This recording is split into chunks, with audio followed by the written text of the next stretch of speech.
بسم اللہ الرحمن الرحیم۔ السلام علیکم ہیمن فیملی، کیسے ہیں آپ سب؟ امید ہے سب ٹھیک ٹھاک ہوں گے۔ آج ہم امر بیل ناول کی ایپیسوڈ نمبر 15 ریڈ کرنے والے ہیں۔ چلیے شروع کر لیتے ہیں۔ باب 47۔ علیزہ، جنید کا فون ہے، وہ تم سے بات کرنا چاہتا ہے۔ وہ ناشتہ کرنے کے لیے لاؤنج میں داخل ہو رہی تھی جب نانو نے اس کو مخاطب کیا۔ وہ فون کا ریسیور ہاتھ میں تھامے ہوئے تھی۔ علیزہ ایک لہجہ کے لیے ٹھٹکی اور پھر ان کی طرف بڑھائی۔ صوفے پر بیٹھ کر اس نے نانو کے ہاتھ سے ریسیور لے لیا۔ وہ حیران تھی، جنید عام طور پر اس وقت فون نہیں کیا کرتا تھا۔ ہیلو، اس نے ریسیور تھامتے ہوئے ماؤتھ پیس میں کہا۔ کیسی ہو علیزہ؟ دوسری طرف سے وہی نرم پچکارتی ہوئی آواز سنائی دی جس کی اب وہ عادی ہو گئی تھی۔ میں ٹھیک ہوں، آپ نے اس وقت فون کیسے کیا؟ تمہیں حیرانی ہو رہی ہے، جنید نے خوشگوار لہجے میں کہا۔ کسی حد تک۔ تمہیں لنچ پر لے جانا چاہ رہا تھا، اس نے کسی تمہید کے بغیر کہا۔ آپ رات کو مجھے بتا دیتے جب آپ نے مجھے کال کی تھی۔ اس وقت مجھے یاد نہیں رہا، فون بند کر دیا، تب یاد آیا۔ پھر میں نے سوچا کہ دوبارہ کال کرنا ٹھیک نہیں، میں صبح کر لوں گا، اسی لیے تمہیں اب کال کر رہا ہوں، جنید نے بتایا۔ وہ کچھ سوچ میں پڑ گئی۔ تمہارا لنچ آور کب شروع ہو رہا ہے؟ اسے خاموش پا کر جنید نے پوچھا۔ 1 بجے، علیزہ نے کہا۔ ٹھیک ہے، پھر میں آفس سے 12:30 بجے نکلتا ہوں، آدھے گھنٹے میں تمہارے آفس پہنچ جاؤں گا، جنید نے پروگرام طے کرتے ہوئے کہا۔ تم لنچ آور شروع ہوتے ہی باہر آ جانا، ہم کسی قریبی ریسٹورینٹ میں لنچ کر لیں گے، پھر میں تمہیں واپس ڈراپ کر دوں گا۔ مگر آج تو میں لنچ کرنا ہی نہیں چاہ رہی تھی، علیزہ نے کہا۔ کیوں؟ آج خاصا مصروف دن گزرے گا آفس میں، شاید 1-2 فنکشنز کور کرنے کے لیے بھی جانا پڑے، تو لنچ آور تو نکل ہی جائے گا، اس نے معذرت خواہانہ انداز میں کہا۔ دوسری طرف کچھ دیر خاموشی رہی، پھر جنید نے کہا۔ تمہیں یقین ہے کہ تم کسی طرح بھی کچھ وقت نہیں نکال سکتی؟ اگر مجھے یقین نہیں ہوتا تو میں آپ سے کبھی نہیں کہتی، علیزہ نے کہا۔ ہم کسی اور دن لنچ کر لیتے ہیں، اس نے فوری طور پر ایک متبادل حل پیش کیا۔ ٹھیک ہے، کسی اور دن لنچ کر لیتے ہیں، آپ بتا دیجیے کہ آپ کس دن دستیاب ہوں گی؟ علیزہ اس کی بات پر مسکرائی۔ وہ اسے آپ اسی وقت کہتا تھا جب وہ خاصے خوشگوار موڈ میں ہوتا تھا۔ کل چلتے ہیں، علیزہ نے اپنی گھڑی پر نظر دوڑاتے ہوئے کہا۔ کل؟ 1 منٹ، میں ذرا اپنا شیڈول دیکھ لوں، مجھے لگتا ہے کل میں آفس سے نکل نہیں سکوں گا۔ علیزہ نے اسے بڑبڑاتے سنا، پھر کچھ دیر خاموش رہی۔ چند منٹوں کے بعد جنید کی آواز دوبارہ آئی۔ کل ممکن نہیں ہوگا علیزہ، پرسوں چلتے ہیں، پرسوں میرے پاس خاصا وقت ہوگا۔ ٹھیک ہے، پھر پرسوں ہی چلتے ہیں۔ آپ سے میں نے ایک کام کہا تھا، آپ کو یاد ہے؟ علیزہ کو بات کرتے کرتے اچانک یاد آیا۔ نہ صرف یاد ہے بلکہ میں پہلے ہی آپ کا کام کر چکا ہوں، 2 دن میں نے وہ نقشہ مکمل کر لیا تھا۔ اب میں نے اپنے ایک اسسٹنٹ کو اسے دیا ہے تاکہ ایک دفعہ دوبارہ وہ اسے دیکھ لے۔ مجھے امید ہے آج یا کل تک وہ یہ کام کر دے گا، پھر میں تمہارے سارے پیپرز بھجوا دوں گا۔ مجھے شکریہ ادا کرنا چاہیے، علیزہ نے خوشگوار انداز میں کہا۔ یقیناً، اس میں تو پوچھنے والی کوئی بات ہی نہیں ہے، دوسری طرف سے جنید نے بڑی سنجیدگی سے کہا۔ بلکہ بہتر ہے تم مجھے شکریہ کا ایک کارڈ بھجوا دو، فارمیلٹی اچھی ہوتی ہے، اس سے میرے جیسے بندے کو اپنی اوقات کا پتہ چلتا رہتا ہے۔ وہ اسی سنجیدگی سے کہتا گیا۔ علیزہ بے اختیار ہنسی۔ ایک کارڈ ٹھیک رہے گا، اس نے بظاہر سنجیدگی کے ساتھ جنید سے پوچھا۔ ہاں ٹھیک رہے گا، گزارا ہو جائے گا، جنید کی سنجیدگی میں کوئی فرق نہیں آیا۔ اچھا، میں بھجوا دوں گی، اور بہت زیادہ شکریہ۔ کیا مجھے مائی پلیئر کہنا چاہیے؟ وہ اب اس سے پوچھ رہا تھا۔ ویل، کہنے میں کوئی حرج نہیں، اس نے اپنی مسکراہٹ دباتے ہوئے اسی سنجیدگی کے ساتھ کہا۔ مائی پلیئر، جنید نے اس کی بات سننے کے بعد بڑی سنجیدگی سے کہا۔ وہ بے اختیار مسکرائی۔ آپ آج بہت اچھے موڈ میں ہیں۔ میں ہمیشہ اچھے موڈ میں ہوتا ہوں، جنید نے برجستگی سے کہا، لیکن آج کچھ غیر معمولی طور پر اچھے موڈ میں ہیں۔ اس کی واحد وجہ صبح صبح آپ سے گفتگو بھی تو ہو سکتی ہے۔ فوری طور پر علیزہ کی سمجھ میں نہیں آیا وہ کیا جواب دے، وہ مسکراتے ہوئے خاموش رہی۔ بہرحال اتنا وقت دینے کے لیے شکریہ، میں کارڈ کا انتظار کروں گا، جنید نے خدا حافظ کہتے ہوئے کہا۔ علیزہ نے فون رکھ دیا۔ نانو، پلیز ناشتہ جلدی لگوا دیں، مجھے دیر ہو رہی ہے، علیزہ نے ریسیور رکھتے ہی بلند آواز میں نانو سے کہا، جو اس وقت کچن میں جا چکی تھی۔ وہ علیزہ کی آواز سن کر کچن سے باہر نکل آئیں۔ مرید ناشتہ تیار کر چکا ہے، بس چند منٹوں میں ٹیبل پر لگا دے گا۔ تم آج واپس کب آؤ گی؟ آپ کیوں پوچھ رہی ہیں؟ علیزہ کو حیرت ہوئی، وہ عام طور پر یہ سوال نہیں کرتی تھی۔ مسز رحمانی نے آج ڈنر دیا ہے، پچھلی دفعہ میں تمہاری وجہ سے نہیں جا سکی اور وہ بہت ناراض ہوئیں، اور اس بار تو انہوں نے خاص طور پر تاکید کی ہے۔ نانو نے اپنی کلب کی ایک ساتھی کا نام لیتے ہوئے کہا۔ نانو، میں تو آج بھی خاصی دیر سے ہی آؤں گی، مجھے آج 1-2 فنکشنز کی کوریج کے لیے جانا ہے، آپ پلیز اکیلی چلی جائیں۔ अलीजा ने फौरन माजरत करते हुए कहा, मिसेज रहमानी ने सिर्फ मुझे इनवाइट नहीं किया, तुम्हें भी किया है, नानो ने उसे जताया। मैं जानती हूँ, लेकिन मैं क्या कर सकती हूँ, आपको पता है मैं आजकल बहुत मसरूफ हूँ, अलीजा ने वजाहत की। ये सारी मसरूफियत तुमने खुद पाली है, किसने कहा था दोबारा अखबार ज्वाइन करने को, बेहतर नहीं था घर में रहती, क्लब में आती जाती, नानो ने उसे डांटते हुए कहा। अलीजा खानसामा को टेबल पर नाश्ता लगाते देख चुकी थी। वो सोफे से उठकर डाइनिंग टेबल की तरफ बढ़ गई। ऑफिस हमेशा की तरह था। वो अपने केबिन की तरफ बढ़ गई। उसकी मेज पर छोटे मोटे बहुत से नोट्स रखे हुए थे। अपना बैग एक तरफ रखकर वो बर्क रफ्तारी से नोट्स को देखने लगी। चंद सर्कुलर थे स्टाफ के लिए, कुछ आज के दिन के हवाले से हदायत और चंद दूसरे न्यूज़पेपर आर्टिकल्स की कटिंग जो उसको भेजे गए थे। तुमने बहुत देर कर दी, मैं कब से तुम्हारा इंतजार कर रही थी, सालिहा उसके केबिन में दाखिल हुई। 3 दफा आई हूँ तुम्हारी तलाश में, सालिहा ने कहा। हाँ, आज मुझे कुछ जरूरत से ज्यादा देर हो गई, अलीजा ने माजरत खाना मुस्कुराहट के साथ कहा। कितने बजे निकलना है यहाँ से? वो सालिहा के साथ इन सोशल एक्टिविटीज की कवरेज के लिए निकला करती थी। वो तो 12 बजे ही निकलेंगे। मैं तुम्हें ये आर्टिकल दिखाना चाह रही थी। सालिहा ने चंद पेपर्स उसकी टेबल पर रख दिए। इस वक्त जरूरी है? मैं दरअसल ये सारे पेपर देखना चाह रही हूँ। क्या ये कल के न्यूज़पेपर के लिए जा रहे हैं? अलीजा ने उसके आर्टिकल पर नजर डालते हुए कहा। नहीं, कल के न्यूज़पेपर के लिए तो नहीं जा रहा, मगर शायद परसों चला जाए। मैं चाहती थी तुम उसको देख लो। सायरा ने तो इसको कुछ मुख्तसर करने के लिए कहा है। मैंने कोशिश की है, मगर ज्यादा एडिटिंग करने से इसका ओवरऑल तासुर खराब हो जाएगा, उसने एडिटर का नाम लेते हुए कहा। फिर तो मैं इसे घर भी ले जा सकती हूँ, कल तुम्हें दे दूंगी। आज मुझे जरा ये काम निपटाने दो, अलीजा ने कहा। ठीक है, कल दे देना, मगर रात को रिंग करके मुझे बता जरूर देना कि तुमने इसे पढ़ लिया है, सालिहा ने उसके केबिन से निकलते हुए कहा। अलीजा ने उसके आर्टिकल को अपने फोल्डर में रख लिया और दोबारा अपनी मेज पर पड़े हुए कागजात देखने लगी। 11 बजे तक वो उसी तरह काम करती रही। चंद बार वो ऑफिस के दूसरे हिस्सों और एडिटर के पास भी गई। 12 बजे वो और सालिहा ऑफिस से निकलने की तैयारी कर रहे थे जब उसके मोबाइल पर मैसेज आने लगा। Still waiting for the card. वो मैसेज पर पढ़कर बेइख्तियार मुस्कुराई। उसके जहन से जुनैद के साथ सुबह होने वाली गुफ्तगू और कार्ड गायब हो चुका था। जुनैद का मैसेज है? सालिहा ने उसे मोबाइल का पैगाम पढ़कर मुस्कुराते देखकर पूछा। हाँ, अलीजा ने सर हिलाया। सालिहा ने उसके साथ चलते हुए गर्दन आगे बढ़ाकर उसके मोबाइल पर नजर डाली। ये कौन से कार्ड का इंतजार हो रहा है? सालिहा ने मुस्कुराते हुए कुछ तजस्सुस आमेज अंदाज में कहा। उसकी बर्थडे है? नहीं, बर्थडे नहीं है, अलीजा ने मोबाइल बैग में रखते हुए कहा।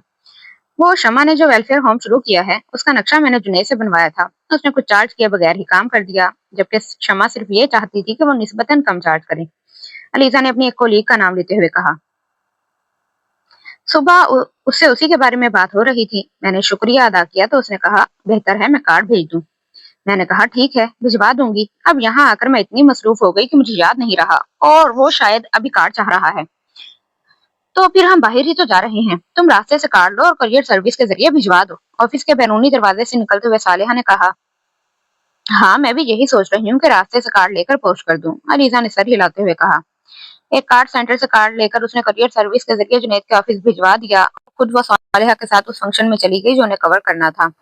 फंक्शंस और एक और नुमाइश को कवर करने के बाद वो सालिहा को उसके घर ड्रॉप करके जिस वक्त घर आई उस वक्त 8 बज रहे थे। नानो घर पर मौजूद नहीं थी। अलीजा उन्हें घर पर ना पाकर मुतमईन हो गई। उनकी अदम मौजूदगी का मतलब यही था कि वो उसका इंतजार किए बगैर मिसेज रहमानी के डिनर पर चली गई थी। मैं खाना लगा दूं? मरीज बाबा ने उसे अपने बेडरूम की तरफ जाते देखकर कहा। नहीं, मैं खाना बाहर से खा कर आई हूँ, अलीजा ने इनकार कर दिया। बेगम साहिबा ताकीद करके गई हैं कि आप खाना जरूर खाएं, खान सामा ने कहा। मैं जानती हूँ मरीज बाबा, लेकिन मैं खाना खा कर आई हूँ, अब दोबारा तो नहीं खा सकती। आप नानो को कह दीजिएगा कि मैंने खा लिया, उसने खुशगवार अंदाज में कहा। जुनैद साहब ने फूल भिजवाए थे आपके लिए, मैंने आपके कमरे में रख दिए हैं। वो मुरीद बाबा की इतला पर खुशगवार हैरत का शिकार हुई। मैं देख लेती हूँ, वो खानसामा से कहकर अपने कमरे की तरफ चली गई। बेडरूम की लाइट ऑन करते ही ड्रेसिंग टेबल पर पड़े हुए सुर्ख गुलाबों के एक बुके ने उसकी तवज्जो अपनी जानिब मबजूल करवा ली। वो बैग और फोल्डर बेड पर उछालते हुए ड्रेसिंग टेबल की तरफ चली आई। ड्रेसिंग टेबल के स्टूल पर बैठते हुए फूलों को उठा लिया। उसकी तरफ से भेजा जाने वाला ये पहला बुके नहीं था। वो अक्सर उसे इसी तरह हैरान किया करता था। उसने मुस्कुराते हुए बुके पर लगा हुआ छोटा सा कार्ड खोल लिया। ऑलवेज एट योर डिस्पोजल, हमेशा आपके लिए हाजिर, जुनैद इब्राहिम। हल्की सी मुस्कुराहट उसके चेहरे पर नमूदार हुई। एक गहरा सांस लेते हुए उसने फूल बुके से निकालकर ड्रेसिंग टेबल पर रखे हुए क्रिस्टल के गुलदान में लगा दिए। एक लंबी टहनी वाले गुलाब को छोड़कर उसने सारे गुलाब गुलदान में सजा दिए। फिर उस वाहिद गुलाब को लेकर अपने बेड पर आ गई और उसे बेड साइड टेबल पर रखते हुए गिलास में रख दिया। जग से कुछ पानी उसने इस गिलास में डाला और फिर उसे देखने लगी। उसने एक बार फिर हाथ में पकड़े हुए उस छोटे से कार्ड को खोल कर देखा जिसे उसने फूलों से अलग कर लिया था। उमर के साथ इस रात होने वाली तुंदो तेज गुफ्तगू के बाद अगले कई दिन वो बुरी तरह जहनी इंतशार का शिकार रही थी। उस रात सोने के लिए नींद की गोलियां लेने के बाद वो अगला सारा दिन सोती रही थी और दोपहर के करीब जिस वक्त वो बेदार हुई उस वक्त घर में शहला, उसकी मम्मी और नानों के अलावा और कोई मौजूद नहीं था। हद कर दिया लीजा, तुमने तो सारे घोड़े गधे बेचकर सो गई, उसके बेदार होते ही शहला ने कहा। वो उसी वक्त कमरे में दाखिल हुई थी और उसने अलीजा को बेड पर आंखें खोले देख लिया था। अलीजा उसकी बात के जवाब में कुछ कहने की बजाय उठकर बैठ गई। तुम्हें अंदाजा है क्या वक्त हो रहा है? शहला ने उसकी खामोशी देखकर उसकी तवज्जो क्लॉक की तरफ मबजूल करवाते हुए कहा। अलीजा ने बेतासुर चेहरे के साथ दीवार पर लगी हुई घड़ी पर नजर दौड़ाई। वहां 5 बज रहे थे। उसे हैरत नहीं हुई, वो पहले ही अंदाजा कर चुकी थी कि वो बहुत देर से सो रही थी। तुम मुझे उठा देती, उसने अपने खुले हुए बालों में क्लिप लगाते हुए कहा। मैंने एक बार कोशिश की थी, मगर तुम इतनी गहरी नींद में थी कि मैंने तुम्हें जगाना मुनासिब नहीं समझा, शहला ने खिड़की के पर्दे खींचते हुए कहा। सब लोग तुमसे मिले बगैर ही चले गए। मैं खुद भी सिर्फ इसलिए रुकी हुई हूँ कि तुम उठ जाओ फिर जाऊं। और तुम जरा अपनी शक्ल देखो, क्या हुलिया बनाया हुआ है। आंखें देखो कितनी बुरी तरह सूजी हुई हैं और सुर्खमी हैं। तुम रोती रही हो? शहला को बात करते करते अचानक ख्याल आया। मैं किस लिए रोऊंगी? वो बेड से उठते हुए सर्द आवाज में बोली। तो फिर तुम्हारी आंखों को क्या हुआ है? शायद ज्यादा देर तक सोने की वजह से ऐसा हुआ है, शहला ने कहते कहते अचानक बात बदल दी। जुनैद ने 2 बार रिंग किया है। वो ड्रेसिंग रूम में दाखिल होते हुए रुक गई। क्यों? क्यों? क्यों का क्या मतलब है? जाहिर है तुमसे बात करने के लिए फोन किया है, शहला ने कहा। मैंने उसे बता दिया कि तुम अभी सो रही हो, वो बाद में फोन कर ले। मैं बाद में भी उससे बात नहीं करूंगी, शहला ने हैरानी से उसे देखा। उसके लहजे में कोई गैर मामूली चीज थी। क्या मतलब? अलीजा उसके सवाल का जवाब दिए बगैर ड्रेसिंग रूम में दाखिल हो गई। शहला उसके पीछे आई। वो वार्डरोब खोले अपने कपड़े निकाल रही थी। मुझे लगता है तुम अभी भी नींद में हो, शहला ने कहा। तुम्हें ठीक लगता है, मैं वाकई नींद में हूँ, शायद कोमा में, वो कपड़े निकालते हुए बड़बड़ाई।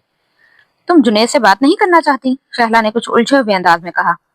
नहीं, किसी तवक्कुफ के बगैर जवाब आया। क्यों? फिलहाल तो मैं इस क्यों का जवाब नहीं जानती, जब जान जाऊंगी तो तुम्हें बता दूंगी, अलीजा ने वार्डरोब बंद करते हुए कहा। जुनैद का अब फोन आए तो क्या कहूँ? वही जो मैंने कहा है, बता देना कि मैं उससे बात नहीं करना चाहती, वो मुझे फोन ना करे। वो अब अपने कपड़े हैंगर से निकाल रही थी। उसकी अम्मी ने भी फोन किया था, वो भी तुमसे बात करना चाहती थी, शहला ने चंद लम्हों की खामोशी के बाद कहा। मैं उसकी अम्मी से भी बात करना नहीं चाहती, तुम उन्हें भी बता दो। उसके लहजे में अभी भी वही पहले वाली सर्द मौड़ी थी।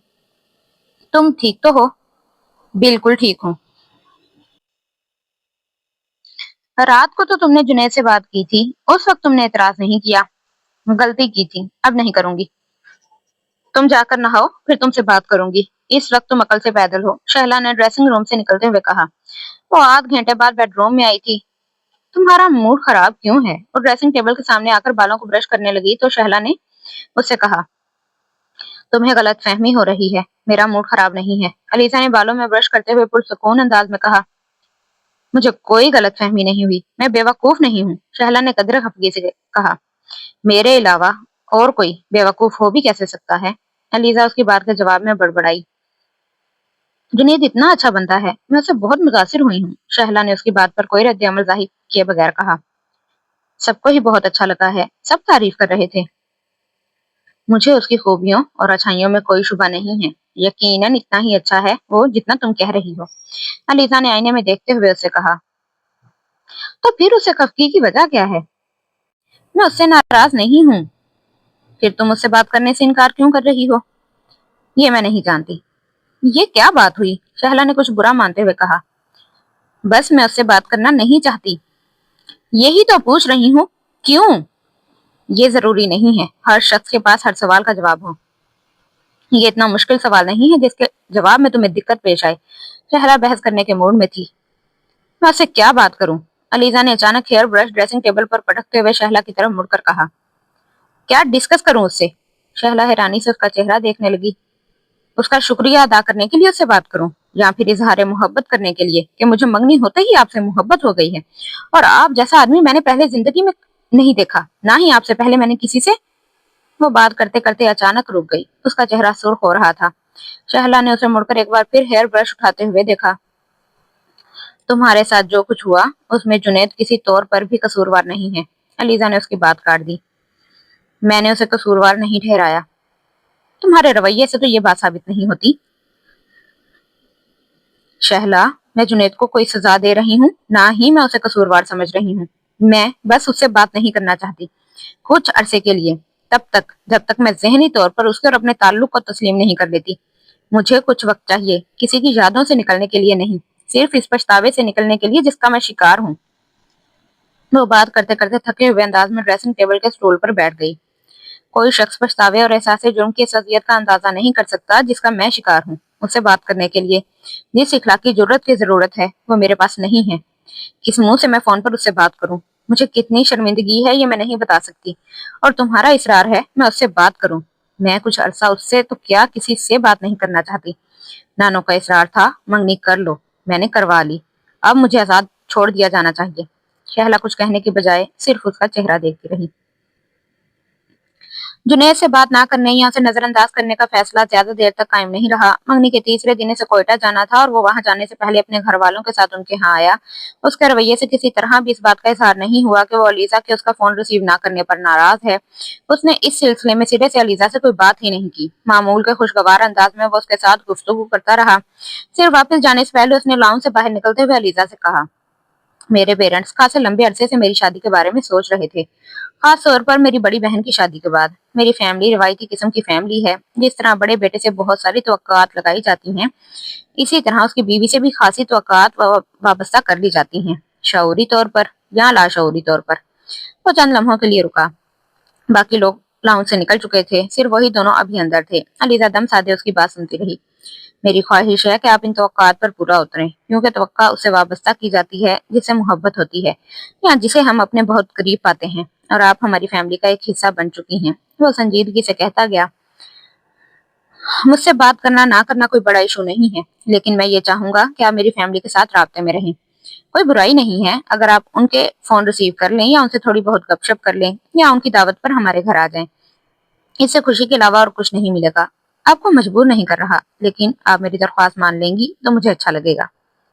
वो अपनी बात के इख्तिताम पर हल्की सी मुस्कुराहट के साथ बाहर निकल गया। अलीजा कदम नहीं हिला सकी। बहुत गैर महसूस अंदाज में उसने जुनैद के घर आना जाना शुरू कर दिया, और इस मेल जोल ने आहिस्ता आहिस्ता उसके इस डिप्रेशन और एहसास जुर्म को खत्म करना शुरू कर दिया जिसका शिकार वो मंगनी की रात उमर से होने वाली गुफ्तगू के बाद हुई थी। उसका एहसास ज़िया मुकम्मल तौर पर गायब नहीं हुआ था, मगर उसकी शिद्दत में कमी आना शुरू हो गई थी, और उसमें बड़ा हाथ उस अहमियत का था जो उसे जुनैद के घर पर मिलती थी। जुनैद की अम्मी तकरीबन रोज ही उससे फोन पर बात किया करती थीं, और जिस दिन उनसे गुफ्तगू ना होती उस दिन जुनैद की छोटी बहन से गुफ्तगू होती। फरी के साथ उसकी खासी दोस्ती हो गई थी। उसकी वजह शायद ये भी थी कि जुनैद की फरी के साथ खासी बेतकल्लुफी थी। वो जुनैद से 2 साल छोटी थी और 1 साल पहले उनका निकाह हुआ था। शुरू में जुनैद के घर जाकर वो बिल्कुल खामोश बैठी रहा करती थी। उसकी समझ में ही नहीं आता था कि वो वहाँ किसके साथ गुफ्तगू करे और क्या गुफ्तगू करे। वो हर बात का बहुत मुख्तसर जवाब देती और ज्यादातर यही कोशिश करती रहती कि किसी लंबी चौड़ी गुफ्तगू में हिस्सा लेने से गुरेज करे। वो किसी बात पर भी अपनी राय नहीं दिया करती थी, और अगर कभी उसे मजबूर भी किया जाता तो उसे वहां और अगर कभी उसे मजबूर भी किया जाता तो वो उसे हाँ और नहीं तक ही महदूद रखती थी। आहिस्ता आहिस्ता उसे अंदाजा होने लगा कि उसकी ये कमगोई खत्म होती जा रही थी। लाशऊरी तौर पर वो जुनैद के घर और वहाँ अफराद में बहुत ज्यादा इन्वॉल्व होने लगी थी। लाशऊरी तौर पर वो उस घर में जाकर खुद को बहुत पुरसुकून और खुश पाने लगी थी। लाशऊरी तौर पर उसे जुनैद और उसके घर वालों की तरफ से की जाने वाली कॉल्स का इंतजार रहने लगा था। लाशऊरी तौर पर वो अपने घर में भी जुनैद और उसके घर वालों के बारे में सोचने लगी थी। ना सिर्फ ये, बल्कि नानो, शहला और दूसरे लोगों के साथ गुफ्तगू में अक्सर जुनैद और उसके घर वालों के हवाले भी आने लगे थे, और लाशऊरी तौर पर उमर उसके जहन से गायब होना शुरू हो गया था। मंगनी की रात होने वाली मुलाकात के बाद अगले कई माह तक उमर के साथ उसकी कोई मुलाकात या गुफ्तगू नहीं हुई। वो लाहौर नहीं आया था। अगर आया भी तो उसने नानो से मिलने की कोशिश नहीं की। वो अलीजा को फोन करना पहले ही बंद कर चुका था, और नानो के साथ फोन पर बात करते हुए उसने कभी अलीजा के साथ बात करने की ख्वाहिश जाहिर नहीं की। और अगर वो करता भी तो अलीजा उससे बात ना करती। उसके अंदर इतनी हिम्मत नहीं थी कि वो अब दोबारा उससे गुफ्तगू कर सके। कई माह तक वो उससे बात करने के लिए खुद को मुलामत करती रही थी। आखिर क्यों उसने उमर के सामने इस तरह गिड़गड़ा कर भीख मांगी थी? क्यों उसके सामने इस तरह ज़ारो कतार रोई थी? अपनी इज्जत नफ्स को कूड़े के डब्बे में क्यों फेंक दिया था? उमर के सामने अपनी रही सही इज्जत क्यों खाक में मिला दी थी? आखिर क्यों वो खुद पर काबू रखने में नाकाम रही थी? वो सोचती और उसकी नदामत और एहसास जुर्म बढ़ता जाता। उसकी ख्वाहिश होती कि वो किसी तरह उस रात को काट कर अपनी जिंदगी से अलग कर दे, और ये उसका एहसास नदामत ही था कि वो उमर का सामना करने या उससे बात करने की हिम्मत खुद में नहीं पाती थी। उमर उसकी जिंदगी की सबसे तकलीफ दे याद बन चुका था। उसने उमर से नफरत नहीं की थी, मगर उसने उमर की वजह से अपने आप से बहुत ज्यादा नफरत की थी। मंगनी के बाद कई माह उसने उमर का जिक्र नहीं सुना था, हत्ता कि नानो भी उसके बारे में बिल्कुल खामोश थी। पहले की तरह उसका फोन आने पर वो अलीजा खुद से होने वाली गुफ्तगू से मुतला नहीं करती थी, और अलीजा जानती थी वो ऐसा जानबूझकर करती थी। वो शऊरी तौर पर कोशिश कर रही थी कि अलीजा उमर को मुकम्मल तौर पर अपने जहन से निकाल दे, मगर उन्हें ये पता नहीं था कि ये काम उमर पहले ही कर चुका है। अब अगर वो अलीजा को उसके सामने उसके फोन के बारे में बता भी देती तो वो उसके लिए किसी परेशानी का बायस नहीं बन सकता था। कम से कम अलीजा का यही ख्याल था। उमर जहांगीर उसकी जिंदगी से हवा के किसी झोंके की तरह पलक झपकते में नहीं निकला था। वो उसकी जिंदगी से एक तुंदो तेज तूफान की तरह गुजर गया था, हर चीज को उड़ाते और गिराते हुए, हर चीज को मिलिया मेट करते हुए। उस तूफान के गुजर जाने के बाद मलबे के अलावा पीछे कुछ भी नहीं बचा था, और अलीजा को इस मलबे पर दोबारा एक इमारत खड़ी करने के लिए कितनी मेहनत करनी पड़ी थी, इसका अंदाजा सिर्फ वो ही कर सकती थी। और जो चीज इतनी तबाही और बर्बादी करके गुजरी हो, उसे फरामोश कर देना मुश्किल नहीं, नामुमकिन होता है। तो गैर महसूस तौर पर इंसान के लाशऊर का हिस्सा बन जाती है, और लाशऊर से शऊर तक आने में उसे सिर्फ चंद सेकंड लगते हैं। और अलीजा को खौफ था कि इस तूफान के छोड़े हुए नकूश दोबारा ना उभरने लगे। जुनैद से मंगनी के एक हफ्ते बाद उसने एक इंग्लिश अखबार ज्वाइन कर लिया था, जो मुल्क के चंद बड़े अखबारात में से एक था। यहाँ काम करना उसके लिए एक मुनफरिद तजर्बा था। अखबार को ज्वाइन करना डिप्रेशन से फरार की एक कोशिश थी जिसे उसने इजाफी मसरूफियत में ढूंढना चाहा था, मगर अखबार ज्वाइन करने के बाद उसे अंदाजा हुआ कि वहाँ उसके करने के लिए बहुत कुछ था, बहुत सी ऐसी चीजें और ऐसे तजर्बात जिनका मौका उसे पहले नहीं मिला था। जब वो एक निस्बतन गैर मारूफ मैगजीन के साथ मुंसलिक थी, यहाँ उसे प्रोफेशनल जर्नलिस्ट के साथ काम करने का मौका मिल रहा था। उन लोगों के साथ काम करने का और उन लोगों से सीखने का जिनके आर्टिकल्स वाकई पढ़े जाते थे, और फिर उनमें बड़ी तादाद में तबसरे भी किए जाते थे। वो लोग जिन्हें अंदर की खबर होती थी और हुकूमत की हर पॉलिसी की तफसीलात उनकी उंगलियों पर होती थी। उन्हें हर आने और जाने वाले की खबर होती थी, जो गड़े मुर्दे उखाड़ने में माहिर समझे जाते थे और जिनसे हर हुकूमत खौफजदा रहती थी। जिनकी तनकीद और बयान करदा हकाइक पर हुकूमती और इंतजामी अहदेदार उनकी वजाहती नोट जारी करने पड़ते थे।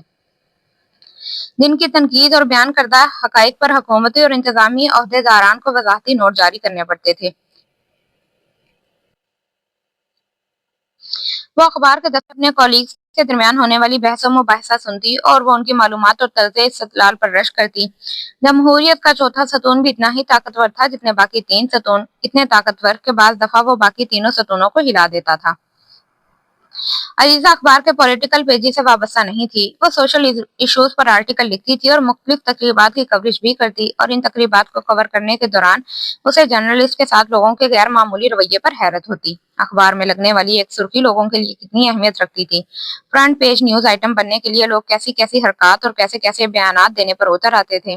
अखबार में आने वाला नाम एक आम और गैर मारूफ आदमी को मारूफ कर देता था। मुसलसल खबरें छपते रहने से किसी शख्स को जहां लोगों की याददाश्त से ओझल ना होने की सहूलत रहती थी, वहीं इंग्लिश अखबार में छपने वाली खबर इस क्लास तक रसाई का जरिया बन जाती थी, जिसे रूलिंग या एलीट क्लास कहा जाता है। मीडिया की सही ताकत का अंदाजा उसे इस बड़े अखबार से मुंसलिक होने के बाद ही हुआ था, जहां अखबार को अशात और सर्कुलेशन के लिए मुख्तलिफ लोगों के इश्तहारात पर इन्हासार नहीं करना पड़ता था। नतीजे के तौर पर अखबार किसी के हाथ का खिलौना बन सकता था, ना ही किसी की उंगलियों पर नचाई जाने वाली कठपुतली। कम अज कम अलीजा का यही ख्याल था। फेयर और फैक्चुअल जर्नलिज्म का बानी होने का दावा करने वाला अखबार हुकूमती पॉलिसियों पर अपने बेलाग और कड़े तबसरों और जायजों की वजह से उन चंद अखबारात में शामिल था जिनकी वजह से हुकूमत हमेशा मुश्किल में रहती थी, और जिसमें शाया होने वाली खबर या बात के मुस्नद ना होने का सवाल ही पैदा नहीं होता था। डिप्रेशन और अपने सेंस ऑफ लॉस से निजात की कोशिश के लिए ज्वाइन किया जाने वाला अखबार उसके लिए एक ऐसा जरिया बन गया था जिससे वो दूसरों के डिप्रेशन और सेंस ऑफ लॉस को कम करने के लिए कुछ कर सकती थी। सन 6-7 माह के दौरान उसने अखबार के सोशल इश्यूज के एडिशन में अपने आर्टिकल से अपना एतबार स्टैब्लिश कर लिया था, और अपने नाम से मिलने वाली ये शनाख्त उसके लिए सोर्स ऑफ रेफरेंस साबित हो रही थी। वो सोशियोलॉजी में पढ़े जाने वाले फलसफे और थ्योरीज को मौजूदा दौर के हालातों वाकयात पर लागू करके नताइज अखज़ करने और तबसरे करने की कोशिश करती थी। अखबार के जरिए मिलने वाला एक्सपोजर से उसे ये अंदाजा तो हो गया था कि पाकिस्तान के सोशल सेक्टर की हालत इससे कहीं ज्यादा खराब है जितनी कभी वो सोशियोलॉजी की किताबों में किए जाने वाले आदाद शुमार से जान सकी थी। बाज़ हालात और जगहों पर तो समाजी अदम मसावात और महरूमियों की कहानी खौफनाक हद तक तकलीफ दे है। हैव्स और हैव नोट्स के दरमियान खाइल खलीज जितनी वसत अब इख्तियार रही थी इतनी पहले कभी नहीं बढ़ी थी। हर आर्टिकल और रिपोर्ट इतने सॉर्डिड फैक्ट सामने लेकर आते थे कि बाज दफा उसे इस बेखबरी पर हैरत होती जिसका शिकार एलीट क्लास थी। यहाँ पे शायद पाकिस्तान का हर वो शहरी जो जायज नाजायज राय से अपने आप को स्टैब्लिश करने में कामयाब हो गया था। तीसरी दुनिया और उससे मुंसलिक सारी टर्म्स पहले उसने किताबों से पढ़ी थी या प्रोफेसर से सुनी थी, अब वो उन्हें प्रैक्टिकल लाइफ में अपने सामने देख रही थी। तरक्की पजीर होने का सही मतलब उसे अब समझ में आता था। जब इकोनॉमिक सर्वे के सोशल सेक्टर में हुकूमत के दिए जाने वाले सरकारी आदाद शुमार का मुआवजा गैर सरकारी तंजीमों के इकट्ठे किए जाने वाले आदाद शुमार के साथ करती, पीने के साफ पानी तक रसाई अब भी 40% लोगों की ही थी। कई हजार देहात अब भी बिजली और गैस के बगैर ही थे। लिटरेसी रेट का ग्राफ अब भी कोई वाज़ेह तब्दीली नहीं दिखा रहा था। ह्यूमन डेवलपमेंट के किले अब भी सिर्फ हवा में ही तामीर किए जा रहे थे। लोगों के समाजी रवैये भी बद से बदतर होते जा रहे थे और ऐसी सूरत हाल में एक आर्टिकल लिखना कोई बड़ी तब्दीली नहीं ला सकता था, मगर कम अज कम ये उसे अपना नुक्ता नजर लोगों तक पहुंचाने में मदद जरूर दे रहा था। और उसे ये सोचकर हैरत होती कि बाज दफा सिर्फ दूसरों तक अपनी बात पहुंचा देना कितना दिल हल्का कर देता है, ना सिर्फ अपने लिए बल्कि दूसरों के लिए भी।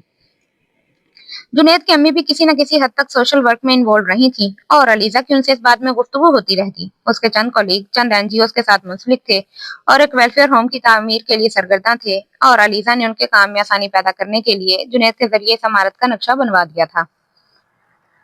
जुनैद सिर्फ इसी काम में उसका मददगार नहीं रहा था, पिछले 6-8 माह में वो और भी बहुत से मौके पर उसकी मदद करता रहा था, चाहे ये रिपोर्ट्स और आर्टिकल के लिए रेफरेंस का मामला हो या फिर कोई दूसरी मदद।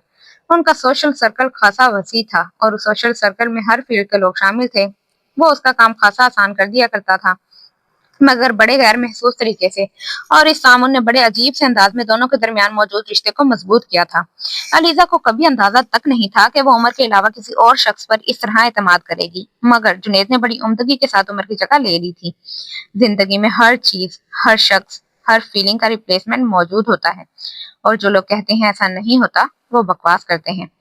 कई बार उसे उमर की कही हुई बात याद आती और चंद लम्हों के लिए खुद को जैसे किसी कटहरे में पाती। तब उसने उमर की बात से इख्तलाफ किया था, बहुत नाराज होकर। आप गलत कहते हैं, इन तीनों में से किसी का भी मुतबादिल नहीं हो सकता। आप जिसे मुतबादिल कहते हैं वो दरअसल कॉम्प्रोमाइज होता है, वरना एक चीज, एक शख्स या एक जज्बे के खत्म हो जाने के बाद कोई दूसरा उसकी जगह नहीं ले सकता। एक हाथ कट जाए तो क्या उसकी जगह दूसरा हाथ उग सकता है? उसने अपनी जानिब से बड़ी मजबूत दलील देने की कोशिश की थी। बाजार से मिल जाता है नकली हाथ, उमर मुतासिर हुए बगैर बोला। मैं असली हाथ की बात कर रही हूँ। क्या नकली हाथ उसी तरह काम कर सकता है जिस तरह असली हाथ? मगर काम तो करता है। अगर इंसान का दिल खराब हो जाए तो किसी दूसरे का दिल ट्रांसप्लांट कर देते हैं। क्या ये रिप्लेसमेंट नहीं है? दिल से ज्यादा अहम तो जिस्म का कोई दूसरा हिस्सा नहीं। अगर इसकी रिप्लेसमेंट हो सकती है तो बाकी क्या रह जाता है? बात अहमियत की नहीं है, आपका पॉइंट था कि हर चीज। मैं आपको बता रही हूँ कि हर चीज नहीं। साइंस हाथ को कल्चर करने की भी कोशिश कर रही है। जिस दिन ये कामयाब हो गई उस दिन जिस्म के दूसरे बहुत से हिस्सों की तरह हाथ भी उगा लिए जाएंगे। रिप्लेसमेंट साइकिल पूरी हो जाएगी। उसके लहजे में हनूज इत्मीनान था। चीजों की बात छोड़ें, इंसानों की बात करें। अगर किसी औरत का शोहर मर जाए तो क्या उसकी कमी पूरी हो सकती है? उसकी रिप्लेसमेंट मुतबादिल हो सकता है? बिल्कुल हो सकता है। कैसे?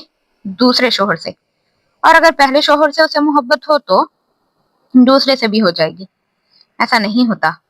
कम अज कम जिस दुनिया में मैं रहता हूँ वहां ऐसा ही होता है। फर्ज करो दूसरा शोहर सारी दुनिया की आसाइश लाकर उसके सामने रखे, तो क्या फिर भी उसे उससे मोहब्बत नहीं होगी? मैं आपको अपनी बात कभी नहीं समझा सकती। आप हर बात को और तरह से लेते हैं। अलीजा ने कुछ बेबस होते हुए कहा। आपका पॉइंट मंतकी है ही नहीं अलीजा बीबी, यह खवातीन की साइकी का हिस्सा होता है। Replacement problem. Graveyard is full of indispensable people. ऐसे लोग जिनके बारे में यही खुशफहमी रहती है कि इनका कोई रिप्लेसमेंट नहीं है। तो क्या दुनिया उनके बगैर भी इस तरह नहीं चल रही है, क्योंकि नेचुरल साइकिल के तहत उनके मुतबादल आ गए। कुछ और लोग उनकी जगह आ गए, उसी काम को करने के लिए, उसी रोल को सरंजाम देने के लिए। उसने बड़ी बेनियाजी से कंधे झटकते हुए बात खत्म की थी। अलीजा उससे मुत्तफिक नहीं थी, मगर वो खामोश हो गई थी। और अब जुनैद के बारे में सोचते हुए उसे उमर की वही रिप्लेसमेंट थ्योरी याद आई। क्या वाकई हर चीज की रिप्लेसमेंट हो जाती है? हर फीलिंग की, हर शख्स की? वो कई बार खुद से पूछती और फिर जहन में गूंजने वाले जवाब और आवाजें उसे परेशान करने लगती। कमरे के दरवाजे पर यकदम दस्तक की आवाज सुनाई दी। अलीजा चौंक गई। उसकी सोचों का सिलसिला टूट गया था। साइड टेबल पर गिलास में पड़े हुए गुलाब पर एक नजर डालते हुए वो उठ खड़ी हुई। दस्तक की आवाज दोबारा सुनाई दी थी। जुनैद साहब का फोन है। दरवाजा खोलने पर मुलाजिम ने उसे इत्तला दी। तुम चलो, मैं आती हूँ, उसने अपनी आंखों को मसलते हुए कहा। चंद मिनटों बाद वो लाउंज में फोन पर जुनैद से बात कर रही थी। 10-15 मिनट उससे बातें करते रहने के बाद वो वापस अपने बेडरूम में आ गई और तभी उसे उस आर्टिकल का ख्याल आया जो सालिहा ने उसे दिया था। उसने आर्टिकल को निकाल लिया। अपने बेड पर नीम दराज होते हुए उसने आर्टिकल को पढ़ना शुरू किया। उसके चेहरे पर शिकने उभरने लगी, उलझन और इज़्तिराब। चंद मिनटों बाद वो उठकर बेड पर बैठ गई। उसका चेहरा यकदम बहुत जर्द नजर आने लगा था। हाथ में पकड़ा हुआ आर्टिकल उसने साइड टेबल पर रख दिया और अपनी पेशानी को मसलने लगी। कुछ देर उसी तरह बैठे रहने के बाद उसने साइड टेबल पर रखा हुआ मोबाइल उठा लिया और सालिहा का नंबर डायल किया। हेलो सालिहा, मैं अलीजा बोल रही हूँ। अलीजा ने उसकी आवाज सुनते ही कहा। हाँ अलीजा, वो आर्टिकल पढ़ लिया? सालिहा को उसकी आवाज सुनते ही याद आया। हाँ, अभी कुछ देर पहले ही पढ़ा है और मैं उसके बारे में तुमसे कुछ बात करना चाहती हूँ, अलीजा ने कुछ बेचैनी से कहा। हाँ बोलो, क्या कहना चाहती हो? क्या तुम्हें आर्टिकल पसंद नहीं आया? सालिहा ने पूछा। सालिहा, तुमने ये आर्टिकल क्यों लिखा है? अलीजा ने उसके सवाल को नजरअंदाज करते हुए पूछा। क्या मतलब, क्यों लिखा है? क्या मुझे नहीं लिखना चाहिए था? वो उसके सवाल पर हैरान हुई। अलीजा कुछ देर खामोश रही, फिर उसने कहा। मैंने ये नहीं कहा कि तुम्हें नहीं लिखना चाहिए था। मैं सिर्फ ये पूछ रही हूँ कि तुमने क्यों लिखा है।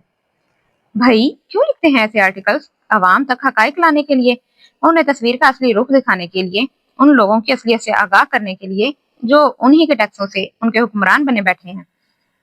सालिहा ने हमेशा की तरह अपनी तकरीर का आगाज कर दिया। मगर ये सब कुछ लाने के लिए इल्जाम तराशी जरूरी है?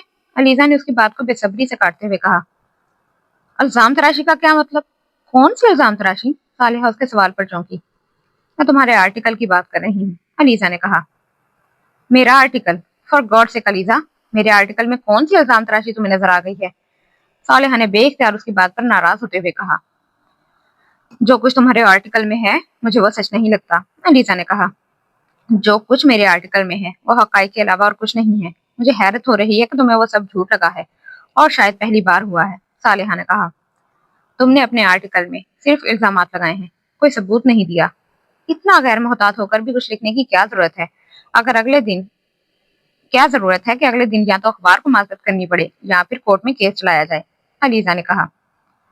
मेरे आर्टिकल में कोई एक भी ऐसी चीज नहीं है जो झूठ हो या जिसका मेरे पास सबूत ना हो, मगर हर सबूत आर्टिकल में नहीं दिया जा सकता।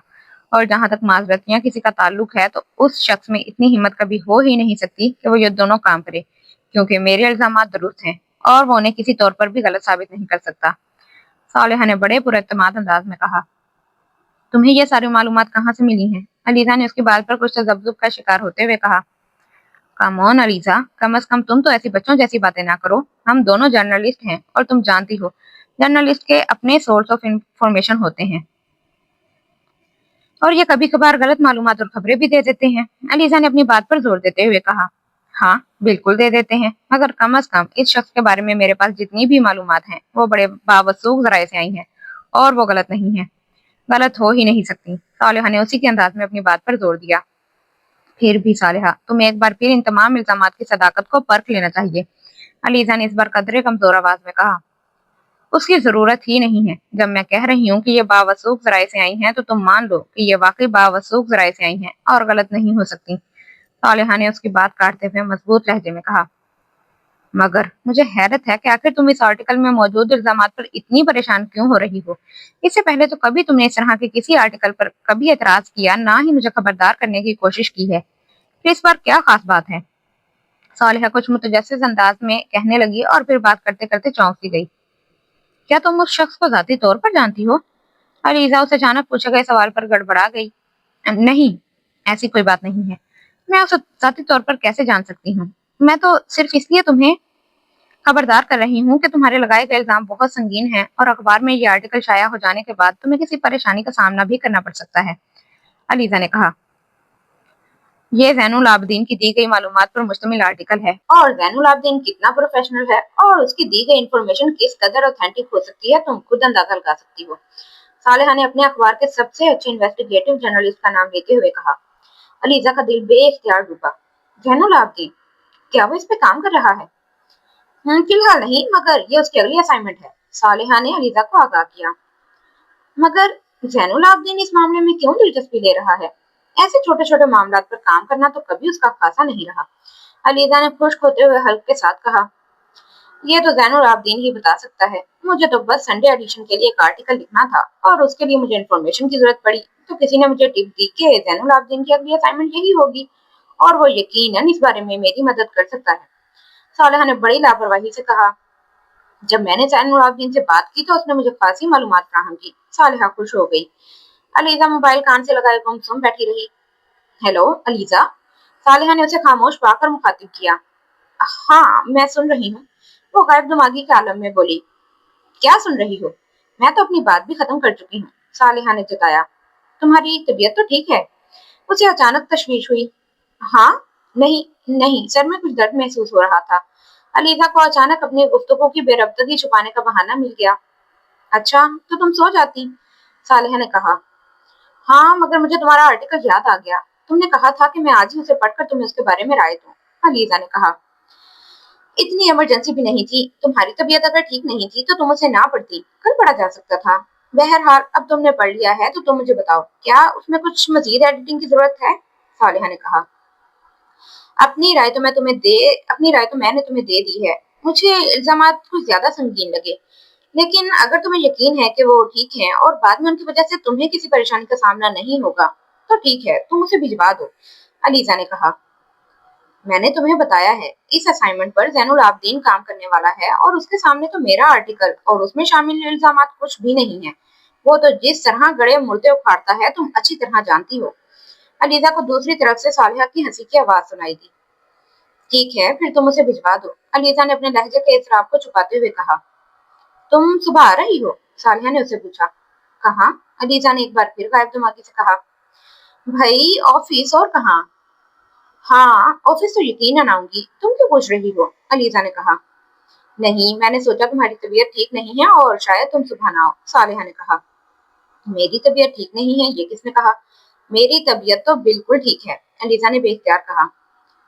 ابھی تم نے خود مجھ سے کہا ہے، صالحہ نے حیرت سے کہا۔ ہاں بس میرے اتنی زیادہ طبیعت خراب نہیں ہے، چلو خیر صبح بات کریں گے۔ وہ بات کرنے کے دوران مسلسل اٹکتی رہی اور پھر اس نے بات ختم کرنا مناسب سمجھا۔ وہ نہیں چاہتی تھی صالحہ اس کے رویے سے مزید اندازے لگانے کی کوشش کرے۔ موبائل بند کر کے اس نے بے دلی سے سائڈ ٹیبل پر رکھ دیا اور ایک بار پھر اس آرٹیکل کو دیکھنے لگی۔ اس کی نیند یکدم جیسے غائب ہو گئی تھی۔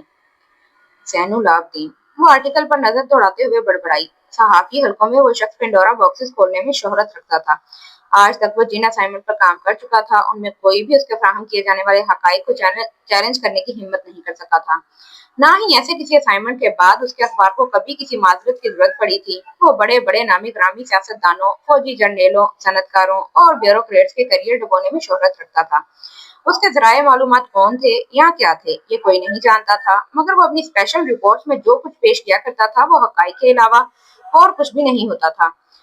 تلخ اور گھناؤنے حقائق۔ 35 سالہ زین العابدین نے اپنے 12 سالہ کریئر میں APNS کے بہت سارے ایوارڈ جیتے تھے اور وہ صرف ملکی طور پر ہی نہیں بین الاقوامی طور پر بھی جانا جاتا تھا۔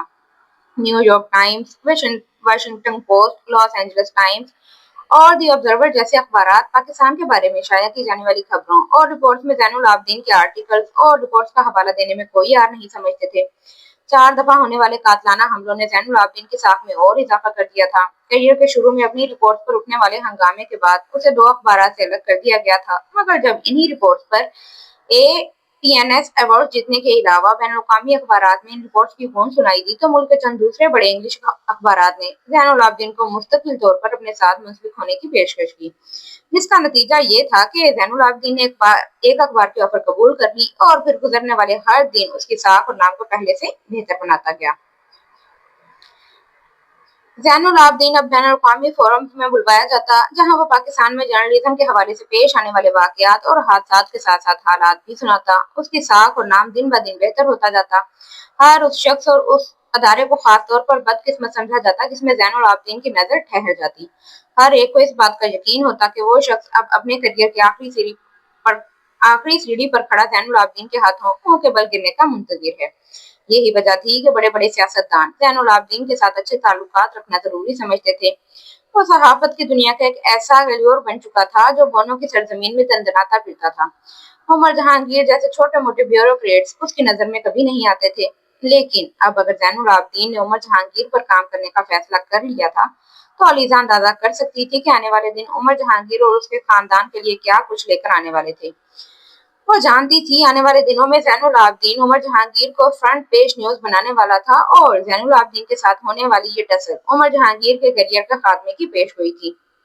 اسے صالحہ کے آرٹیکل میں موجود عمر جہانگیر پر لگنے والے تمام الزامات میں سے کسی پر یقین نہیں آیا تھا، مگر صالحہ کے منہ سے یہ سن کر کہ یہ تمام معلومات اسے زین العابدین نے پہنچائی تھی، اسے یہ تو اندازہ ہو گیا تھا کہ وہ سب کچھ جھوٹ نہیں ہو سکتا، مگر اس کے باوجود وہ عمر اور اپنی فیملی کے لیے پریشان تھی۔ زین العابدین بال کی کھال اتار دیا کرتا تھا، وہ متعلقہ شخص کے ہر رشتہ دار کے بارے میں انویسٹیگیشن کیا کرتا تھا اور پھر بڑے دھڑلے سے ہر شخص کا کچا چٹا اخبارات میں پیش کر دیا کرتا تھا۔ نتھنگ بٹ دا ٹروتھ کے عنوان کے ساتھ وہ اپنی زندگی اور کیریئر کے اسٹیج پر اپنی فیملی یا فیملی کے کسی شخص کو اخبارات کے صفحات پر دیکھنا نہیں چاہتی تھی، چاہے وہ شخص عمر ہی کیوں نہ ہو، چاہے وہ سب کچھ ہی کیوں نہ کر رہا ہوتا جو عمر کر رہا تھا۔ وہ صالحہ کے آرٹیکل کو پکڑے خالی و ذہنی کی کیفیت میں بیٹھی رہی۔ عمر جہانگیر اور زین العابدین کے جھگڑے کی ابتدا کب اور کس طرح ہوئی تھی، اس کا اندازہ کوئی بھی صحیح طریقے سے نہیں لگا سکتا تھا۔ عمر کی پوسٹنگ اس وقت پاکستان کے پہلے 5 بڑے شہروں میں سے ایک میں تھی۔ عمر اور تجربے کے لحاظ سے وہ پولیس سروس کے سب سے جونیئر آفیسرز میں شامل تھا، اور ایک جونیئر آفیسر کے پاس اس شہر کا ہونا حیران کن بات تھی۔ پاکستان میں شاید یہ اتنی حیران کن بات سمجھی نہیں جانی چاہیے تھی، جہاں پوسٹنگز میں خاندانی اثر و رسوخ ایک بہت اہم کردار ادا کرتا ہے، اور عمر جہانگیر کے خاندان میں بیوروکریسی سے تعلق رکھنے والا کوئی بھی شخص ایسا نہیں تھا جو کسی غیر اہم پوسٹ پر ہوتا، اور یہ صرف عمر پر ہی موقوف نہیں تھا۔ سول سروس کے زیادہ تر آفیسر بھی اس بہتی گنگا میں ہاتھ دھو رہے تھے۔ یقیناً یہ اس قدر غیر معمولی بات نہیں تھی جو زین العابدین جیسے جرنلسٹ کو عمر کی طرف متوجہ کرتی۔ اس سے پہلے زین العابدین کے ریکارڈ پر کسی نو آموز بیوروکریٹ کی چھوٹی موٹی ہاتھ کی صفائیاں شامل نہیں تھیں۔ اس نے جب بھی کسی بیوروکریٹ پر لکھا تھا وہ 20 اور 21 گریڈ کا بڑا آفیسر ہوتا تھا، اور زین العابدین نے کسی بڑے اسکینڈل کی وجہ سے ہی اس پر لکھا تھا۔ پھر عمر جہانگیر کس طرح اس کی توجہ کا مرکز بنا تھا، علیزہ یہ سمجھنے سے قاصر تھی۔ تیسرے دن اخبار میں صالحہ کا آرٹیکل چھپ چکا تھا۔ علیزہ نے جب سے اس نیوز پیپر میں کام کرنا شروع کیا تھا، عمر کی اپنے شہر میں کارکردگی کے حوالے سے کئی بار اخبار میں اس کے بارے میں کچھ نہ کچھ شائع ہوتا رہتا تھا۔ بعض دفعہ اس پر تنقید ہوتی، بعض دفعہ اسے سراہا جاتا، اور بعض دفعہ اس کی سرگرمیوں کے حوالے سے معلومات ہوتی۔ پھر ایک دم اس کے حوالے سے آنے والی خبروں میں اضافہ ہوتا چلا گیا۔ اس کے ضلع میں امن و امان کی صورتحال خراب ہوتی جا رہی تھی۔ فرقہ وارانہ کشیدگی کے حوالے سے حساس ترین شہروں میں سے ایک میں اس کی تعیناتی کے عرصے کے دوران وقتاً فوقتاً کسی نہ کسی فرقہ وارانہ قتل کی گونج نیشنل پریس میں سنائی دیتی رہی، اور رد عمل کے طور پر پولیس کے کیے جانے والے اقدامات، جن میں ضرورت سے زیادہ گرفتاریاں شامل تھیں، وہ بھی اخبارات میں آتی تھیں۔ پھر اکثر اوقات وہ پریس کانفرنس میں پولیس کی کارکردگی کے حوالے سے صفائیاں دیتا بھی نظر آتا۔ کچھ عرصے کے بعد اس نے دھڑا دھڑ اپنے علاقے میں معطنیاں شروع کر دیں۔ اس کا نتیجہ امن و امان کی صورتحال میں بہتری کی صورت میں آیا، مگر دوسری طرف ضلع میں اپنے محکمے میں سے اس کے لیے ناپسندیدگی میں اضافہ ہوتا گیا۔ پھر اچانک اپنے شہر میں نئی سبزی منڈی کے حوالے سے اس کا اور اس کے شہر کے ڈپٹی کمشنر کا چرچا نیشنل پریس میں چند کالم نویسیوں کی تعریفی کالموں میں سنا گیا۔ اس کے شہر میں موجود سبزی منڈی ملک کی چند بڑی گندی ترین اور غلط منصوبہ بند سبزی منڈیوں میں سے ایک تھی۔ منڈی کو صرف 2 راستے جاتے تھے، اور ان دونوں راستوں پر اس قدر رش ہوتا تھا کہ ٹریفک کو گزرنے اور نکلنے میں کئی گھنٹے لگ جاتے۔ ٹریفک جام ہونے کی وجہ سے وہاں ہر وقت ایک ہنگامے کی حالت برپا رہتی، خاص طور پر صبح فجر اور رات کے اوقات میں، جب وہاں ٹرکوں اور ٹرالیوں پر دوسرے شہروں سے پھل اور سبزی آتی، اور ان اجناس کے خریدار مختلف دکاندار اور ریڑھیوں والے وہاں آتے۔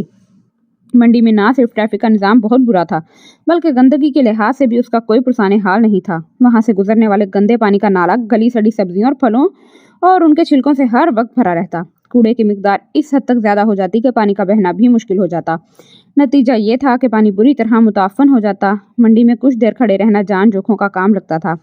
बरसात के दिनों में सूरत हाल इस वक्त और भी ख़राब हो जाती जब नाले में यकदम पीछे से बहुत ज़्यादा पानी आ जाता और वो पानी गुजरने के बजाय मंडी में सैलाबी रेले की सूरत में भरता रहता।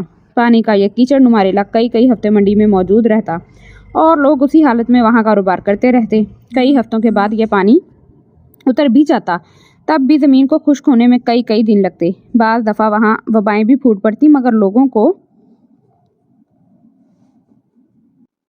इन चीज़ों की ज़्यादा परवाह नहीं थी। शहर की इंतज़ामिया कई साल पहले नई सब्जी मंडी के लिए ना सिर्फ जगह मखसूस कर चुकी थी, बल्कि बड़े अच्छे तरीके से उसकी प्लानिंग के बाद दुकानों की तामीर भी की गई। इस काम में करोड़ों रुपया खर्च हुआ, लेकिन जब इंतज़ामिया और बल्दिया ने सब्जी मंडी को नई जगह पर मुंतकिल करने की कोशिश की तो एक हंगामा बर्पा हो गया। नई सब्जी मंडी आबादी से खासी दूर थी, जबकि मौजूदा सब्जी मंडी शहर के तकरीबन वस्त में थी और शहर के अंदर होने का ये फ़ायदा कोई भी खोने के लिए तैयार नहीं था।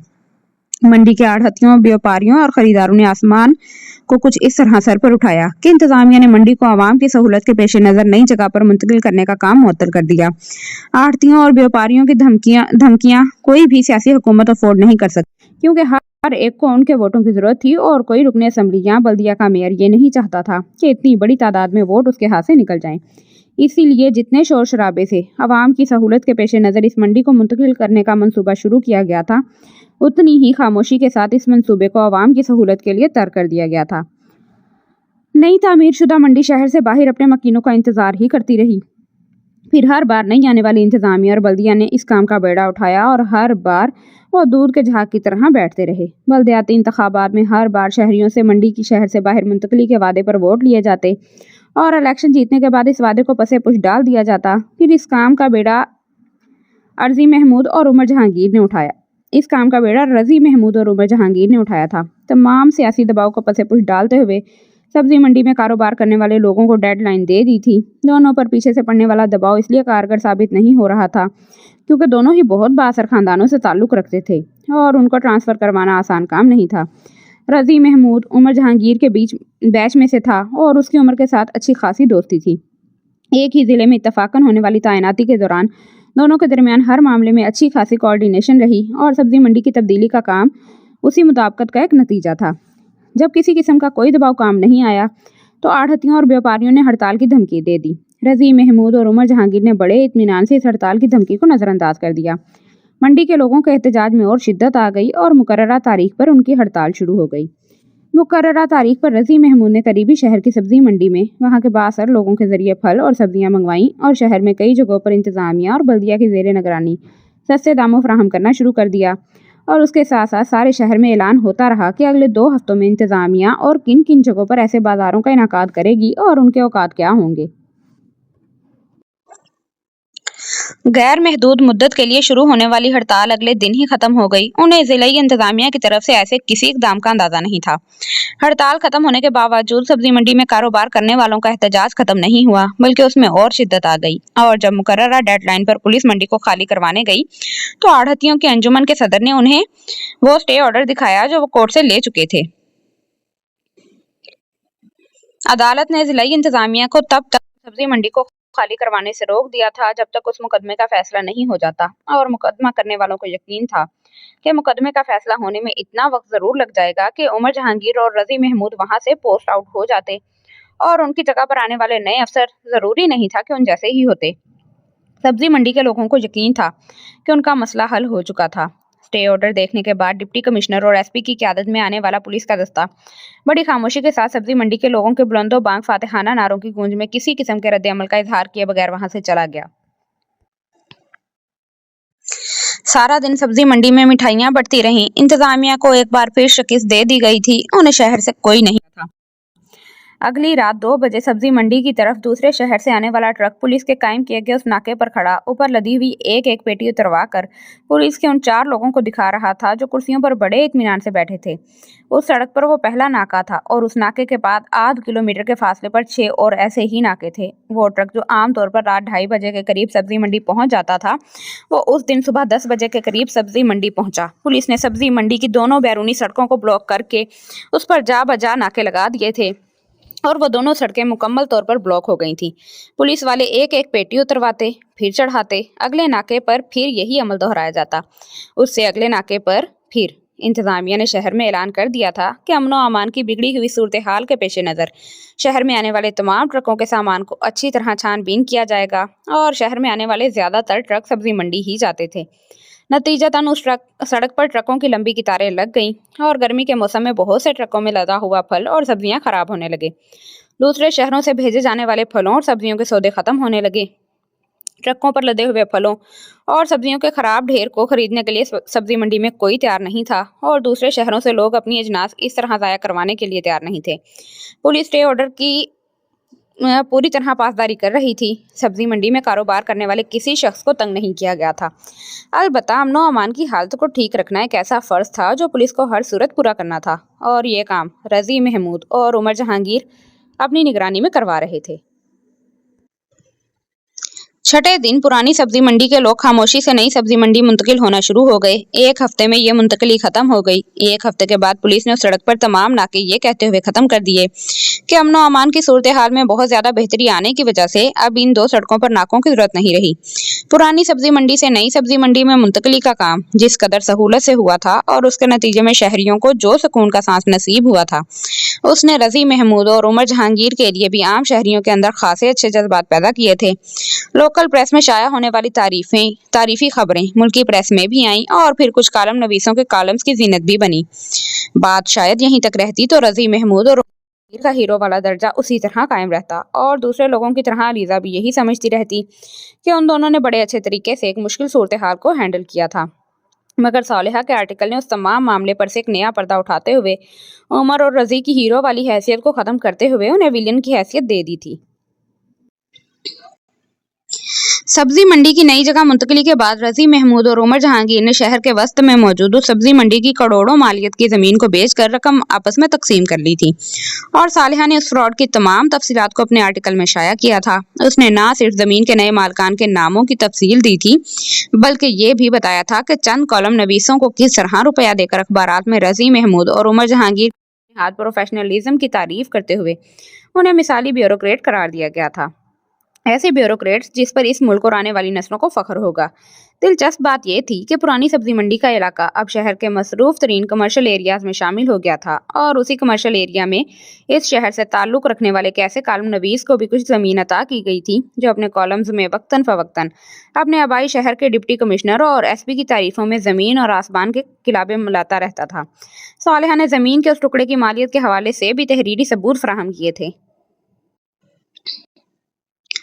सालिहा के आर्टिकल ने बहुत सारे कच्चे छट्टे खोल के रख दिए थे और उस रात उस आर्टिकल को पढ़ते ही अलीजा को अंदाजा हो गया था कि यह आर्टिकल उमर जहांगीर के लिए खासे मसाइल खड़े कर सकता है और ऐसा ही हुआ था। अखबार के दफ्तर में उस आर्टिकल के हवाले से धड़ाधड़ फोन आ रहे थे। लोग अपनी राय का इजहार कर रहे थे और उनमें से कुछ ऐसे लोग भी थे जो जमीन की खरीदो फरोख्त के हवाले से मजीद मालूमात फराहम करना चाहते थे। शाम को वो घर आई तो बहुत ज्यादा थकी हुई थी। अपने अखबार में शाया होने वाला वो आर्टिकल उसे अपने कंधों पर एक बोझ की तरह लग रहा था। वो जानती थी वो आर्टिकल उमर को भी खासा परेशान कर रहा होगा और उमर की परेशानी का तस्वुर उसके लिए निहायत नाखुशगवार साबित हो रहा था। वो अभी अपने कमरे में आई ही थी कि उसका मोबाइल बजने लगा। ना चाहते हुए भी उसने कॉल रिसीव की। हेलो अलीजा, कैसी हो? दूसरी तरफ से हमेशा की तरह जुनेद ने कहा। बिल्कुल ठीक हूँ, अलीजा ने अपने सर का बोझलपन झटकते हुए कहा। बिल्कुल ठीक हो तो ये अच्छी बात है। इसका मतलब है मैं अगले 15 मिनट के बाद तुम्हें डिनर के लिए पिक कर सकता हूँ, जुनेद ने बड़े खुशगवार अंदाज में कहा। वो इनकार कर देना चाहती थी मगर उसने ऐसा नहीं किया। वो अपने सर से उस आर्टिकल को झटक देना चाहती थी और उस वक्त जुनेद के साथ गुजारा हुआ कुछ वक्त यकीनन उसे ये मौका फराहम कर देता। ठीक है, मैं तैयार हो जाती हूँ, आप मुझे पिक कर लें, उसने हामी भरते हुए कहा। फोन बंद करके वो अपने कपड़े लेकर बाथरूम में घुस गई। उसको अंदाजा था जुनेद वाकई 15 मिनट बाद यहाँ होगा और वो उसको इंतजार नहीं करवाना चाहती थी। 15 मिनट बाद जब वो लाउंज में आई तो जुनेद वाकई वहाँ मौजूद नानों से गपशप कर रहा था। वो दोनों बाहर निकल आए। गाड़ी में जुनेद उसके साथ हल्की फुल्की गुफ्तगू में मसरूफ रहा। अलीजा को हमेशा की तरह अपनी टेंशन रिलीज होती हुई महसूस हुई। जुनेद कम गो मगर अच्छी गुफ्तगू करने वाला आदमी था और वो जितना अच्छा सामे था जब बोलने पर आता तो उससे भी ज्यादा अच्छा गुफ्तगू करने वाला साबित होता। इसी खूबी के बायस अलीजा ने जुनेद को ज़हनी तौर पर जल्द ही कबूल कर लिया था। कहाँ चलें? उसने बात करते करते अचानक अलीजा से पूछा। कहीं भी, मेरे जहन में कोई खास जगह नहीं है, अलीजा ने डिनर की जगह के इंतखाब को उस पर छोड़ते हुए कहा। Fast food? जुनेद ने एक बार फिर उससे पूछा।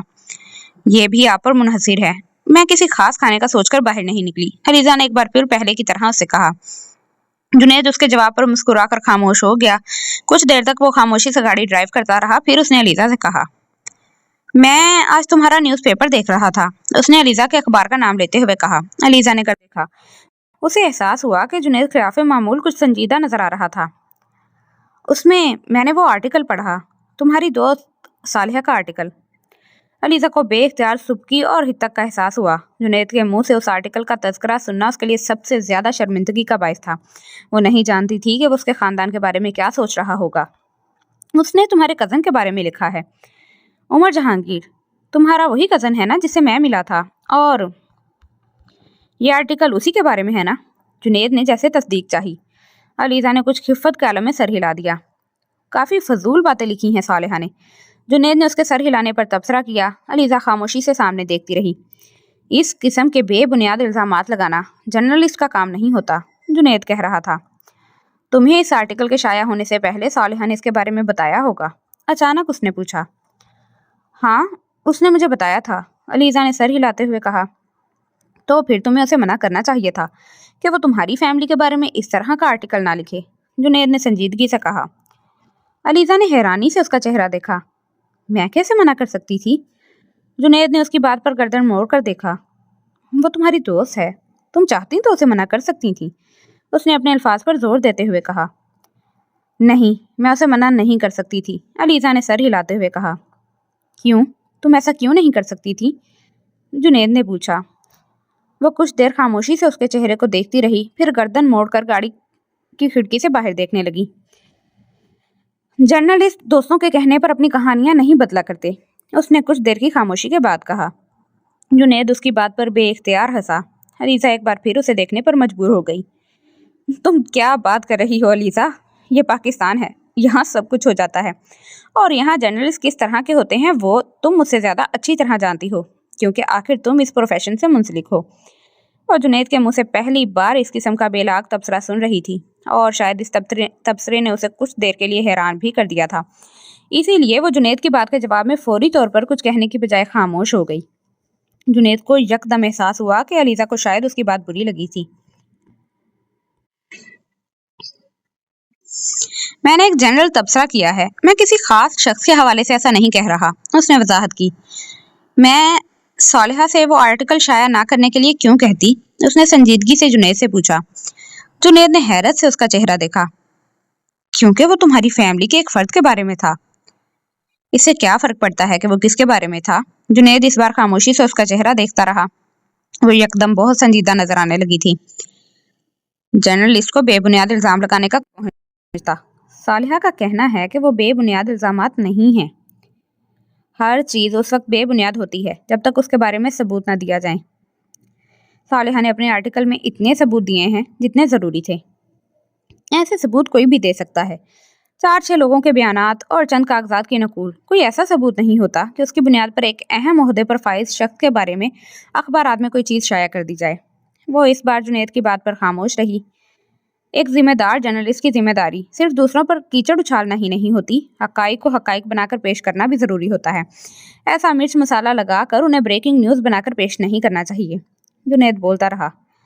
तुम तो खुद जर्नलिस्ट हो, इन चीज़ों को मुझसे ज़्यादा अच्छी तरह जानती हो, तुम्हें सालिहा से इसके बारे में बात करनी चाहिए थी। जुनैद ने एक बार फिर अपनी बात दोहराई। मैं उससे ये सब नहीं कह सकती थी। क्यों? क्योंकि मैंने सालिहा को उमर जहांगीर से अपने किसी ताल्लुक के बारे में नहीं बताया। वो नहीं जानती थी कि वो मेरा फैमिली मेम्बर है। गाड़ी में कुछ देर खामोशी रही। तुम्हें उसे बता देना चाहिए था, जुनैद ने कुछ देर के बाद कहा। मैंने ये ज़रूरी नहीं समझा, ये उमर जहांगीर और सालिहा का मसला है, मैं इसमें क्यों आऊँ? उसने बड़ी सर्द मोहरी से कहा। ये सिर्फ उमर जहांगीर और सालिहा का मसला नहीं है, ये तुम्हारी फैमिली का भी मसला है। उमर तुम्हारी फैमिली का एक हिस्सा है। फैमिली के एक शख्स का नाम खराब हो तो पूरी फैमिली पर असर पड़ जाता है। तुम इतनी मैच्योर तो हो कि ये बात समझ सको, जुनैद तहम्मुल भरे अंदाज में उसे समझाता रहा। ये बात उमर को सोचनी चाहिए, वो इस तरह की प्रैक्टिसेस में इन्वॉल्व क्यों होता है कि बाद में प्रेस के हाथों स्कैंडलाइज हो। अगर उसको खुद अपनी और अपनी फैमिली की इज्जत या रेपुटेशन की परवाह नहीं है तो कोई दूसरा क्यों करे? अलीजा ने एक बार फिर सर्द मोहरी से जवाब दिया। उसे जुनैद के मुंह से उमर के लिए निकलने वाले ये हमायती फिक्रे अच्छे नहीं लग रहे थे। मुझे उस आर्टिकल की किसी बात पर यकीन नहीं है। मुझे वो सिर्फ एक डिफेमेशन कैंपेन का हिस्सा लगे। जुनैद ने कंधे उचकाते हुए कहा। अलीजा ने जुनैद को गौर से उमर मेरा कजन है।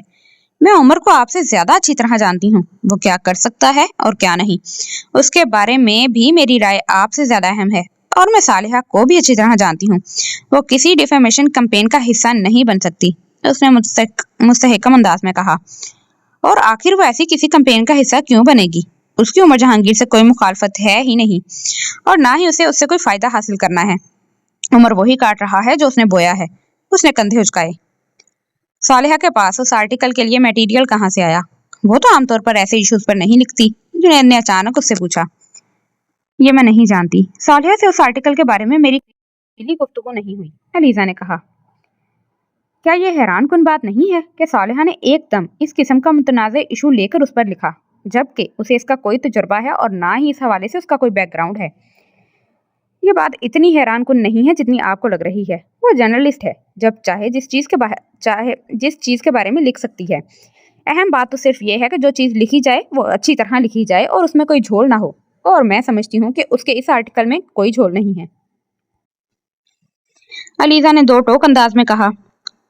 लेकिन सालिहा के पास इन तमाम बातों के बारे में इतनी मालूमात और सबूत कहाँ से आए हैं? क्या वो उमर के शहर गई थी? जुनैद ने पूछा। वो वहां नहीं गई। उसने ये सारी इन्फॉर्मेशन एक दूसरे जर्नलिस्ट से ली है, अलीजा ने कहा। दूसरे जर्नलिस्ट से? जुनैद कुछ हैरान हुआ। हाँ, एक दूसरे जर्नलिस्ट से। वो इस इशू पर काम कर रही थी। इन्फॉर्मेशन की जरूरत पड़ी तो उसने उससे मदद ली, अलीजा ने बताया। किस जर्नलिस्ट से? जुनैद ने पूछा। आप इस मामले में इतनी दिलचस्पी क्यों ले रहे हैं? ये हमारा मसला नहीं है, ये उमर का प्रॉब्लम है। हम ख्वामख्वाह उसके बारे में क्यों परेशान हो? अलीजा ने जुनैद की बात का जवाब देने की बजाय कहा। क्या तुम्हें यह हैरानी की बात नहीं लग रही कि सालिहा ने एक दूसरे जर्नलिस्ट की फराहम करदा मालूमात अपने आर्टिकल में शाया की? ये प्रोफेशनलिज्म है। यहीं पे हम अपने इस एपिसोड का एंड कर लेते हैं। नेक्स्ट एपिसोड तक दुआ में याद रखिएगा। ओके जी, अल्लाह हाफिज़।